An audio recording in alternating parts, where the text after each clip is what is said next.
नमस्कार, मैं हूं वंदना त्यागी और आप देख रहे हैं न्यूज़ 18 राजस्थान का डिजिटल चैनल।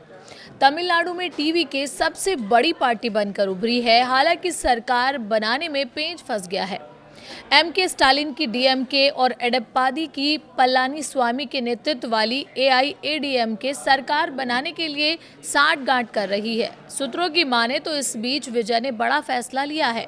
विजय टीवी के अपने सभी 107 विधायकों के सामूहिक इस्तीफे पर विचार कर सकती है। ये संकेत मौजूदा राजनीतिक गतिरोध के बीच विजय के खेमे में बढ़ती बेचैनी को दर्शाता है। हालांकि ये चेतावनी विजय ने खुद आधिकारिक तौर पर नहीं दी है, लेकिन ये पार्टी के भीतर बढ़ती हताशा को दर्शाती है, क्योंकि चुनाव के बाद ही बातचीत अब भी किसी नतीजे पर नहीं पहुंची है और अंकों का खेल सरकार के गठन में लगातार रुकावट डाल रहा है। पर्दे के पीछे चल रहा है खेल।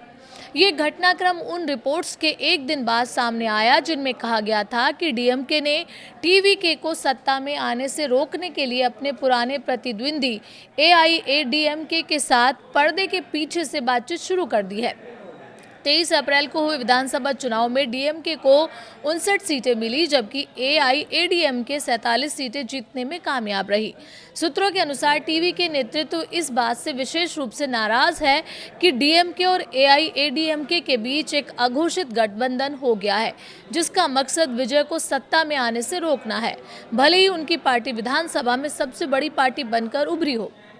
पार्टी नेताओं का मानना है कि दोनों प्रमुख द्रविड़ पार्टियों की ओर से मिल रहे हालिया राजनीतिक संकेत टीवीके को सत्ता से बाहर रखने की एक कोशिश है, जबकि सच्चाई ये है कि दोनों में से किसी भी पार्टी के पास अकेले दम पर सरकार बनाने के लिए जरूरी संख्या बल नहीं है। टीवीके के एक वरिष्ठ पदाधिकारी ने पार्टी के भीतर के माहौल को बयां करते हुए कहा कि जनमत भले ही बटा हुआ हो, लेकिन सबसे बड़ी पार्टी की अनदेखी नहीं की जा सकती। टीवीके ने विधानसभा चुनाव में 108 सीटें जीती, जिनमें विजय द्वारा जीती गई 2 सीटें भी शामिल हैं।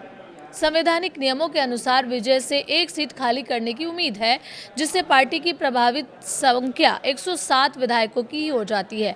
इसे कांग्रेस का समर्थन हासिल है, जिससे 5 और सदस्य जुड़ जाते हैं और कुल संख्या 112 तक पहुंच जाएगी, जो 234 विधानसभा वाले सदस्यों में सदन के बहुमत के आंकड़े 118 से अब भी कम है।